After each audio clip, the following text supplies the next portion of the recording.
And Chief Judge Jonathan Lippman, thank you so much for joining me this evening. My pleasure, Liz. Always a pleasure. Yeah, it's great to see you. So tell me, you are disappointed by the Judicial Compensation Commission's decision, and yet you are supportive of it. Yeah, let me tell you how we feel. It's kind of a mixed bag.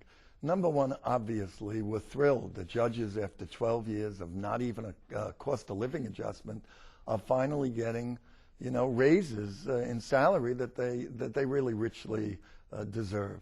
We're also very, very pleased that judges now will have shortly some kind of reasonable relationship in their salaries to other judiciaries around the country and with their federal colleagues. And those are obviously terrific things. On the other hand, do we feel that judges have been made whole after 12 years of not even a cost of living adjustment, where other state employees have received over a 40% increase in salaries during that period, and where the state has saved over $500 million during that period by not giving judges even cost of living raises? Well, we haven't been made whole, and that certainly is the case. And if the commission was going to decide on a particular level, we also feel, after 12 years of no increases, that it should have been immediately made rather than phased in. So it's a kind of a two-sided coin that obviously we're so happy they're getting raises, and yet there's some disappointment in all of us that it doesn't really make up for those years where we were treated, I think, shabbily by any standard. You're actually selling this, if you will, to members of the judiciary. There was a webcast yesterday which you spoke to judges directly, and you said to them, look, I know you're upset and disappointed, but the process here is one that can be institutionalized, thereby taking this out of the political arena and going forward. So you're expecting in 4 years that this issue will be revisited by a newly constituted commission, and you're hoping at that point there will be another salary bump? Yes, I think I'd even go further. I'd say it has been institutionalized. The legislation guarantees that there will be another commission in 4 years.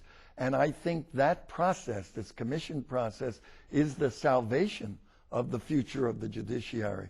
I think the whole idea was to remove judicial salaries from politics and to make it on the merits.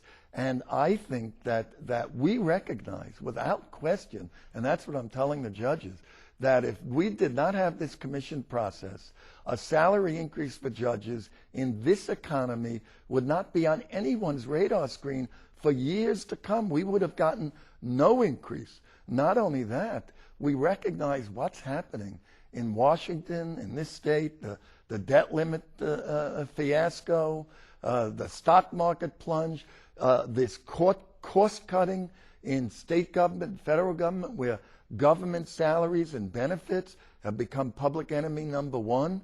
And we realize that in that framework, any increase, particularly one as significant as 27.3%, is a very major accomplishment. So we don't poo-poo that in any way. And what I tried to say to the judges, look, while this may not be everything that you wanted, without question, this puts in my mind this horrible nightmare that we've had for 12 years behind us. It will shortly be a thing of the past. On day one, on April 1, the first increase, judges in New York will be earning more than judges in 42 other states of the 50 states in the country, and very competitive with other high cost of living northeastern states like Pennsylvania, New Jersey, Massachusetts, Connecticut. So again, it's a two-sided coin.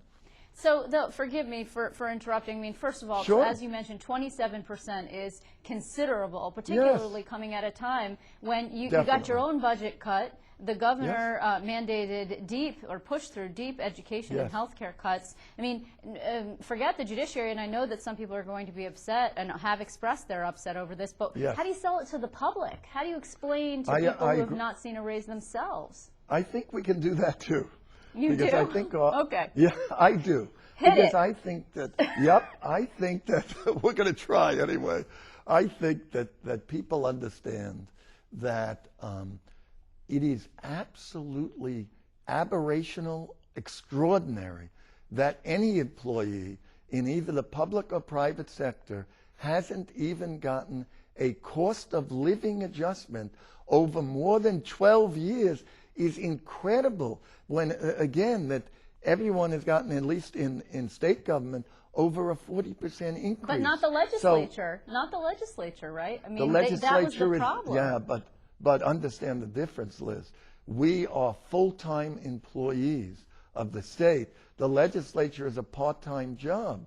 So we have people that have to support their families, and we as an institution have to attract the brightest and the best and retain the brightest and the best on the bench. And if judges don't get a salary and I get raised, and this is my pitch to the public, the life and death issues that you bring to the courts, whether it be an issue of violence, whether it be an issue that has to do with the roof over your head, whether it be an issue that has to do with your livelihood, the well-being of your families, that's the important critical role that judges play. And you don't want someone in that job deciding your life in a real respect. You don't want somebody who really, is either not up to the task or, is a person who, we couldn't earn a living any other way, so we went to the bench. That's the last thing that the public wants. Right. So have you received an assurance from Governor Cuomo and from the legislative leaders that this, in fact, will not be overruled? We have not received an assurance, but remember that this commission is made up of the legislature, the executive, and the judiciary. So those three branches together did this raise. So I don't expect that will be a problem. I don't think there's any question that all of the representatives on the commission representing the three branches of government felt that this was very responsible. That wasn't a question. The only question was not whether there should be a significant raise, but exactly how much it should be and over how long a period it might be paid out. Right, and this was approved by the commission 4-3. I mean, we had the chairman, Bill Thompson, in not so long ago and talked a little bit about the mechanics of that and how some of the judiciary representation was not so thrilled. Do you expect that there will be lawsuits challenging this? Because, as we're all well aware, there were in the past. And what is the status of those anyway? No, Liz, there are some cases that are still pending around. I don't know exactly where they are. But the bottom line is, this is the law in New York State. This is the way it is. These are the raises that judges will get over the next 4 years, period. And without the commission, again, as we pointed out, with all of some of our unhappiness as to the amount and the phase-in, the bottom line is that without the commission process, without being being a force of law commission, judges wouldn't have gotten a raise at all right now and probably for many years to come. So, no, there's nothing to challenge here. This is the law. This is the way judicial salaries are handled now and in the future. And from my perspective, thank God, because this to me is the key to the future of the judiciary. We could not go on any longer with this business about judges only get raises when the moon is in the right alignment every 5, 6, 10 years politically is not the way to treat a co-equal, independent branch of government that is so vital to people's lives in this state. So, Judge, just two quick questions. Sure. Do you believe then that the legislature should have its own commission, similarly, no longer have the power to vote itself, technically speaking, a raise? Well, not being a policymaker, not being in the policymaking branch of government, I have the luxury of saying I leave that up to the governor of the legislature. That is indeed a luxury, sir. It is. Absolutely. Also, let me ask you this. We have seen, obviously, we're very concerned about Irene damage. Yeah. Most of it upstate. I know you are in New York City, but the Office of Court Administration is responsible for courts all over. What can you tell us about the status of some of these smaller courts? And again, you had budget cuts, so you can ill afford to renovate some of these places. We've had our problems in some of the upstate counties, Schoharie, Essex, Washington, Schenectady, Troy. We have had problems. Schoharie, I think, is out of business for the time being and will have to be relocated.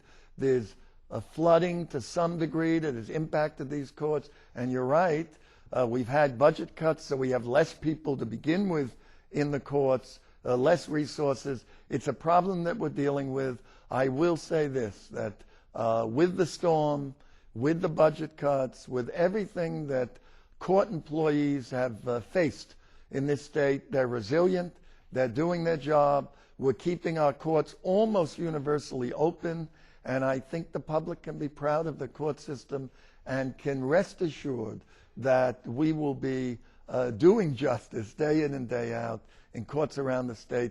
Despite the difficulty, this storm was not without its consequence. And interesting, Liz, that New York City was virtually unscathed, at least in relation to our operation, and it's hit us so hard upstate as it has all of the communities upstate.